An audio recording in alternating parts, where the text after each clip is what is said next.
Welcome to the Jonathan Van Bilsen Show, featuring lively, in-depth conversation with compelling guests from our community. And here is our host, Jonathan Van Bilsen. Hello and welcome to this edition of our show. Today we delve into the world of art and feature two people who come at our topic from different directions. Both have fantastic stories to tell, and we'll meet them right after these messages. Think local, shop local at Voss's Independent Grocer, located in Port Perry. Fresh produce and fresh premium meats from our community are always available. You're certain to enjoy our selection. We provide great food ideas and so much more. From our table to yours, family to family, come to Voss's, your independent grocer.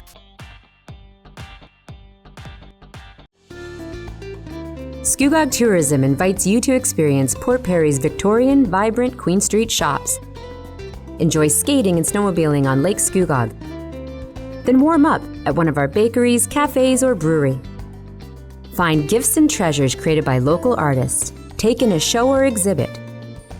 Scugog is ready to welcome you just minutes north of the 407 and Simcoe Street. Come visit Scugog, a place to be shared.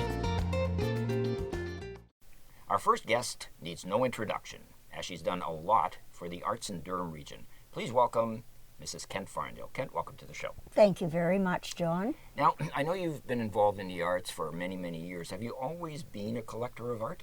Always been very interested in art, and when my husband and I were married in the late 50s, we began to learn a great deal about art, and we began collecting art. Wonderful time to buy a group of 7 pieces, etc. And so we've always had a love of art. I want to dive back into history a little bit. I understand you were born in Port Perry. Yes. And your family had a bakery, and you worked in the bakery, did you? No, I didn't work in the bakery. We had a bakery. My family had it for nearly 50 years, where Hank's is now on Right. Queen Street, and it was a wonderful bake shop with fabulous food and just a wonderful time. And what was life like in Port Perry back then? Well, I would say it was very pleasant, quiet. Everybody knew everyone. And the merchants were very friendly, and always on a Saturday night they would go and have coffee or something after they closed the stores. And just a friendly, you knew everybody. It was just very pleasant. I understand also that you were a Bell telephone operator. Well, that's why I didn't work in the bake shop. I was invited when I was 13 to work in the Bell telephone. Number, please. And I worked for 7 years during breaks in high school and college, and it was very interesting. I'm picturing the lady on Laughing with the things that you plug into the switchboard. Is that what it was that you were doing? Absolutely. So does that mean you were able to listen to any conversation? Not that you would have, but... No, of course not, John. But yes, you could, and on occasion, if there was an emergency, one had to. And I remember when long distance came in, and of course you had to write down on a sheet when the call started, when it ended, and to whom. And so became a little bit more complicated, but it allowed people to know what their long distance bill was on their statement. Does your family go back several generations in the Port Perry area in Scugog? They certainly do. My maiden name was Giroux, and Joseph Giroux fought in the War of 1812. I'm the 5th generation of the Girouxs in Canada, and my grandpa Giroux married a Platten, and of course Platten, very long pioneers of our area. Okay. On the island, and of course there's Platten Island, Giroux Road. I've heard of Platten Island. Yeah. Mm-hmm. So that was part of my great-grandma and grandpa's farm. So much history up in this area. I understand that you also went to Teachers College. I did. And so you were a teacher? I was a teacher. I taught for 10 years. I taught twice in Toronto, in Burlington, and in Edmonton. What grades did you teach? I took my primary specialist from the university in Hamilton, and so grade 1 was my specialty. Wow. Just loved them. I'm sure, and I'm sure they loved you as well. Now, I've met your husband. I met your husband a few years ago. How did you meet? How did the two of you meet? Well, we met through a mutual friend, and it was pretty much love at first sight. That was it. You lived in Burlington after you were married, is that correct? Yes, my husband was in Burlington. He was surveying the branches for the Toronto-Dominion Bank in the western part of Ontario. So Burlington was a great place to be. Right. Yeah. And you moved back to Port Perry when he was transferred back to Toronto? Yeah, we were transferred back to Toronto, and we moved back to Port Perry in 1975 and had our house built on Kent Street. Isn't that coincidental? Or did they name the street after you because No, you're building a house there? They named it after Kent's, but not me. But there is a street in Lindsay that I believe is named after your family, right? Kent Street in Lindsay. Absolutely, after my mother's family. My mother was Pearl Kent. Her maiden name was Kent, thus my name. I see how it comes together. Your husband was responsible for implementing the whole ChargeX program, which of course now is Visa. Yes, he certainly was. That's why we were transferred back from Edmonton, and I thought I would teach again in Toronto. However, my husband Doug felt that he was going to require my help, and I helped supervise 2,400 office overload people. Wow. We packed all the initial cards for the GTA and Montreal. Wow. So I vaguely remember the rollout of ChargeX, mostly because of the slogan, will that be cash or ChargeX? When that was rolled out, what sort of issues or problems did you face with that? Well, we faced a few frauds, which were quite interesting because they were hand-delivered by people. Every one of them would have the sheet of everyone that they were delivering it to. And so a lot of them were students, U of T students, and they would go, but sometimes the person would say, oh yes, that's my name, and take the card. Right. And then have a good time. Oh, of course. I guess that I'm sure that the measures that are in place today would not have been back then. No, probably not as strict as today, but we still did very well, and the security men at the bank were absolutely wonderful, and they'd find out who did it. It was just getting them into the courts. And I'm sure there were a lot of phone calls too that came in with those, a lot of people with issues. Oh, absolutely, because they kept forgetting their PIN. That has not changed. No. That has not changed. I'm told you have a very, very nice singing voice, which came out during the time when the town hall was being resurrected, if for lack of a better word. And my understanding is that the town hall was about to be torn down, and then yourself and a committee got involved and resurrected it, kept it going? Yes, well, it was the council of the time decided that it would be better to tear the town hall down and make a parking lot. So I got a call from Bill Brock just before we moved back to Port Perry, and he said, you get down here. We're going to have to save the town hall. So it was a wonderful process, and that was the first renovation that we did, and of course we have done another renovation, and I was on that committee as well. Right. So we're very fortunate to have the town hall, and it's become a wonderful theater for the performing arts. Right. That building, for those who don't know, is located on the corners of Simcoe and Queen Street in Port Perry, and I imagine it was a town hall at one time. Oh, it was and the since town then, hall. It has been many other things, right? Yeah, it was the town hall to begin with. In fact, that was where they decided to bring electricity into Port Perry. Oh, I didn't know that. And so it's been a fire hall. It's been a Gossard family factory where they made undergarments. And when we were renovating, you would never believe the amount of pins that we picked up with magnets in the cracks in the floor.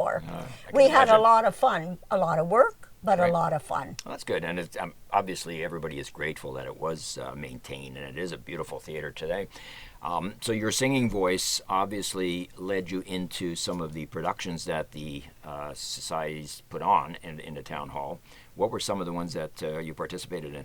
Well, My Fair Lady, The Music Man, Brigadoon, several. And my husband did designed several of the sets too. Okay. So I was one of the first members of the Skugog Choral Society. Oh, congratulations.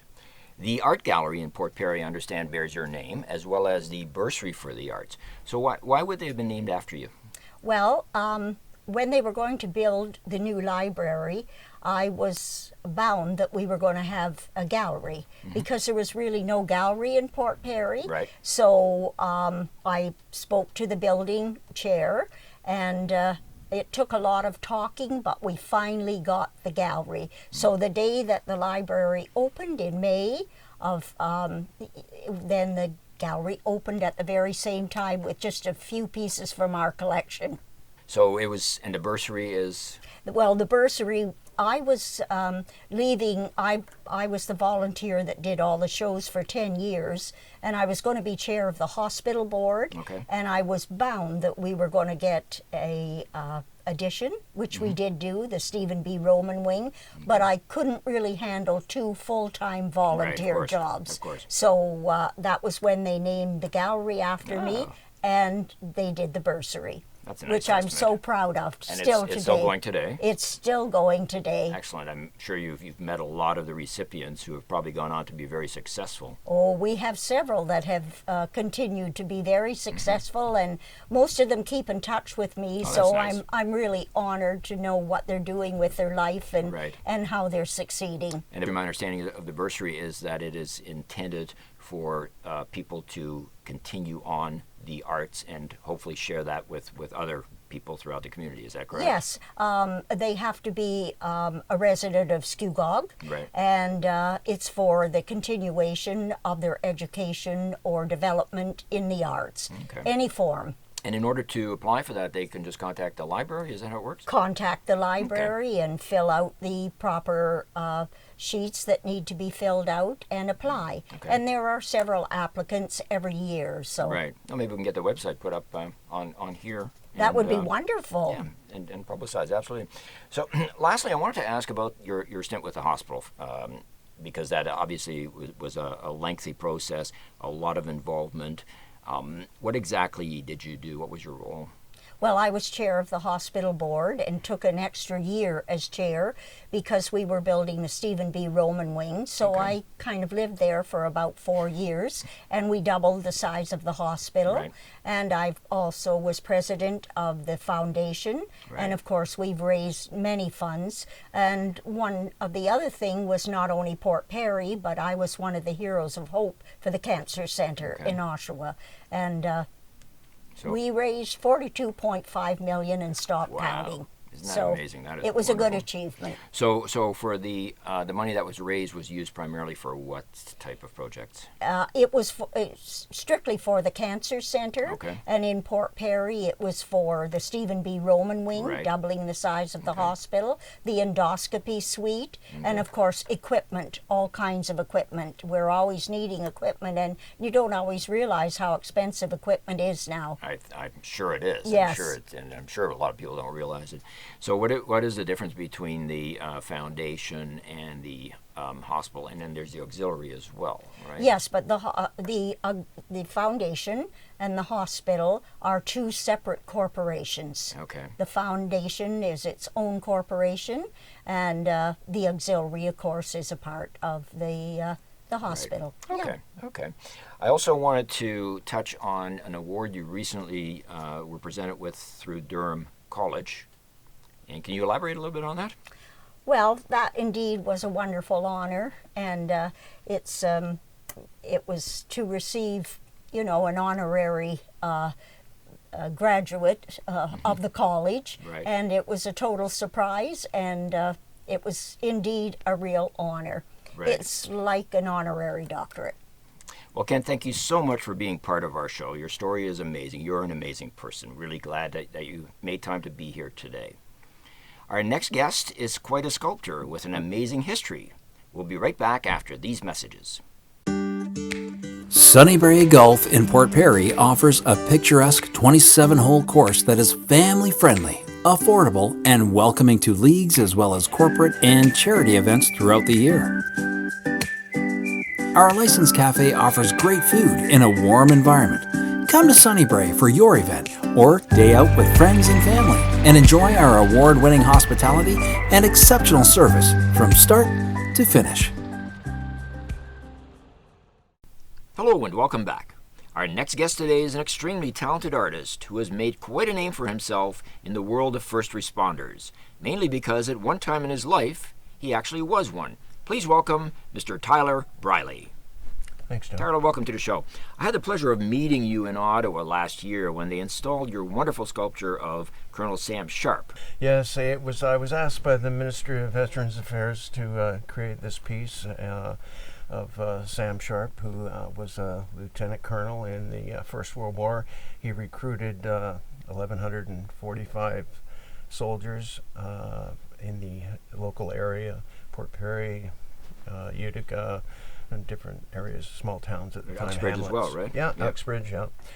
And anyways, he was responsible for recruiting 1,145 guys, and went over, fought in many of the main battles in the First World War, experienced huge losses of his men, and these weren't just casual acquaintances. These were men that he knew, families that he was attached to from the local area, so it had a huge impact on him. Now, he was a member of Parliament as well, wasn't he? Yes, he was. He was an MP, and he's the only MP that was ever voted back into office while absent from the country. Oh, while he was in Europe fighting. That's right. Oh, I see. And the whole issue with him was the fact that he committed suicide because of the tragic events that he felt responsible for, correct? Yeah, he was basically erased from history. Right. It was unconscionable at the time. Times have certainly changed in the 100 years since. But for someone to commit suicide back then was just not done. Right. wasn't accepted. Right. People didn't understand what they were going through. Right. No, I appreciate that. It was known as soldier's heart, and later it was referred to as shell shock, and now it's post-traumatic stress disorder, PTSD.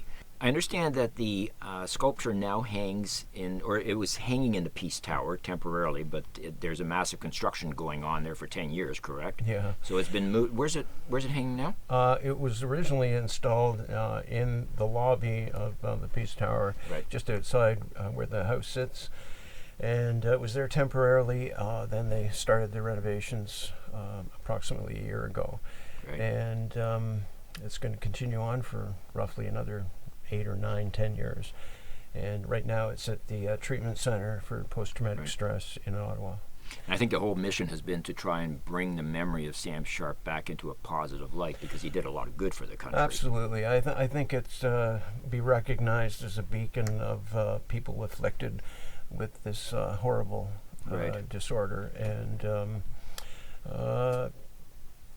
make the soldiers, emergency service workers, aware that the government's got your back. Right. And I think that was the whole point of it. And if I'm not mistaken, Aaron O'Toole, our member of Parliament, and Romeo Dallaire, the former senator, have begun the Sam Sharp breakfast in Ottawa. Yeah, and it's held every roughly the first week in May up in Ottawa.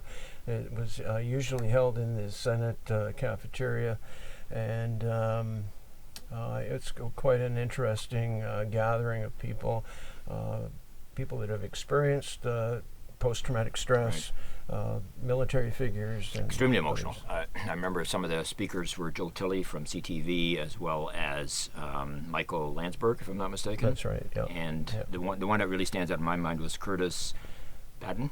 Yes. Who was one of the first person on the scene at the Parliament shooting. Yes, absolutely. Yeah, that was very interesting to listen to his story, and realize that it's quite prevalent, this disorder, and that I think the government realized that it was a form of mental illness, stress disorder that can be treated. You have to talk about it. You can't sit in your basement, drink, do drugs, and abuse yourself. And expect it all to go away. Yeah. Exactly. So you're not new to the Ottawa galleries. You have another piece that's been in the gallery for quite a while in the Canadian War Museum. Yeah, I was asked to create a piece back in 1990 for the War Museum in Ottawa, and I modeled it after my grandfather, who was served in the First World War. And he was actually in the Royal Artillery, but he had a lot to do with the horses and things. So. Right. So let's talk a little bit about Tyler Briley as an artist. Now, you were born in Leamington area? Yes, I was born 65 years ago in Leamington. You don't look it. No, you don't look it. Well, thanks. I'll pay you later. Yeah, I was born down there. I was adopted, actually, and was moved to Scarborough, where I grew up, spent most of my life, and had a great childhood. I understand that you've been into carving since you were about 6 months old, and you used to carve things on your mother's broom handles. Is that correct? Yeah, I used to drive my mom nuts. I used to always be grabbing her broom handle, and the fact that she couldn't find it was one thing, but then the fact that when she did find it, it had faces carved all the way up, like a totem or something. So she used to give me a heck for that. But my father soon remedied the problem. He got me some softer stones, chalk and things like that, clay. So you started carving those? Yeah. So when you say softer stones, like chalk in it, do you carve them with a chisel, with a knife? I cut my hands many times as a child. He was starting to wonder whether or not that was a good idea, but it helped. I had less injuries with using the softer stones. And you're a typical kid. You had a paper route, things like that. Oh, yeah. You worked at Shoppers Drug Mart as well? I worked at Shoppers Drug Mart when I was about 14 years old. Yeah, it was a great job. I enjoyed it very much. What did you do for Shoppers? It's just stocking the shelves. Okay. And, yeah. You weren't carving their broom handles at the time? Maybe I did, a couple in the back. We won't go there. Yeah. We won't go there. I understand that you also started exhibiting your work and acquired quite a following. Well, I started, it's funny because there's no book on how to get into the world of artwork. You know? And I've been very fortunate, very, very fortunate that your former guest, Kent Farndale, was instrumental in helping me get established in the art world, and has been a great assistance to me. Oh, that's nice. That's wonderful. And you went to Western University. You studied geology. Well, for a short while, yeah. And then you ended up out west. Yeah. I went out west. A buddy of mine wanted to go for a trip, so we took off. We just went out west to hang out for a while, and we got out there, and then he came back after the week vacation, or when I ended up staying for about a year. Right. And then I came back. A friend of mine was getting married, so I bought a motorcycle and rode it all the way back, straight through. Almost killed myself, but I made it. So I want to talk a little bit about some of the issues that you faced. You were a firefighter. Yes. And you ran into a tragic event where something had happened to you. You had an accident? Well, I was injured. It was quite innocent, actually. I was just checking the truck at the beginning of the shift, and the side of the truck was up high. Extend your arms, grab the air tank. You always had to put them on and test them, make sure they were full air and everything. And anyways, as I was throwing it over my head, it just jarred my shoulder, and as the night wore on, my shoulder started aggravating me, and so I told the captain, and we filled out the forms, and thank goodness we did, because it eventually ended up being quite a serious injury. Really? Yeah. So you had some time off work, to say the least? Yeah, I ended up having 5 different surgeries on my shoulder and elbow, believe it or not, and it wasn't until it took about 18 years. Really? Yeah, before they figured it out. They finally figured it out, but and during that, the problem. So during that time, what did you do? Did you just sort of veg? Yeah, very much so. It was my artwork took a back seat. I wasn't able to do anything, and I had put a huge amount of weight on. I was on a great deal of narcotic medication, and it was taking its toll on my health. Right. Your eating habits suffered. Well, I think it was lack of exercise and that. You couldn't do anything. Being on high levels of narcotics all the time, I basically vegged on the couch, and you don't get a whole lot of activity. And when you're in such severe pain, it was very difficult. It was a very painful injury. It was unbelievable. A lot of medication, I assume. Yeah. And how did you get away from all that? I just, one morning I woke up and I went, I'm going to die, and I just cut off cold turkey, taking the narcotics, and which was quite a task. It was probably one of the most difficult things I've ever done in my life. I can imagine. Yeah. I can imagine. And you certainly look in good shape now, so you've obviously lost the weight. Yeah, I've Kept lost it off? a couple 100 pounds. Yeah, believe it or not, I'm 5'7". I went up to 404. It's hard to Really? believe. Yeah. Wow. Wow. I'm glad you weren't on our show then. I wouldn't fit. So you've also you brought with you a sculpture that you're working on, and can we bring that out here, please? I wanted to take a look at this. This is a fantastic, it's obviously a miniature version of the. Thank you very much. Of the sculpture. Why don't you tell us about it? This was commissioned by the Association of Firefighters in Uxbridge, Ontario. They wanted to commemorate their history, their past. They've had a few firefighters killed in the line of duty and die as a result of exposure and things. And they wanted to commemorate their history, their past, and the present, and the future. And they asked me to come up with a few ideas. Right. We actually did 3 versions of this, and then this is the one we ended up deciding on. They ended up deciding on. So, Right. Yeah. There's an amazing amount of detail in there. What size is the finished product going to be about? How tall is it? It's going to be a life-size piece, Okay. probably about 10 feet high when it's all done with the base and the figure itself. Right. Figure, I believe, is going to be around 6 feet high, and the base is 3 So feet. tell me the process. So it starts out as an idea in your mind, Yeah. correct? And then how does it end up being? Piece of metal. It's done in wax. It's called brown wax. Different consistencies of it, but very quickly I mold something up in wax. I carve it in wax. Okay, so do you the have detail. a square piece of wax? No, I just build up. It's adding Okay. on. Unlike carvers of stone, like Allward that did the Right. Vimy Memorial in France, and Right. this is adding on, not taking away. And Okay. when you carve stone, you're taking away. Right. When you do clay or wax, things You're like adding to that, it. you're adding on. Okay. So you've got the idea in your mind. You're obviously drawing it out on paper a few times to get, and you draw from different angles so you can kind of get an idea. Yeah, you kind of get you've been doing it for a while. You kind of Right. learned, So then you what carve. you want to do, and So you carve this massive candle, whatever, this piece of wax Yeah. into the shape of a Yeah. of this sculpture, and then what do you do with it? it's then taken to the foundry. It's actually a very labor-intensive process, but it's taken to the foundry where it is then dipped. Very shortened version. It's dipped into a ceramic slurry, and that ceramic slurry builds up. They build it up so thick, depending on the size of the piece. It's then fired in a kiln. The wax inside is then melted out, hence the name Lost Wax Method.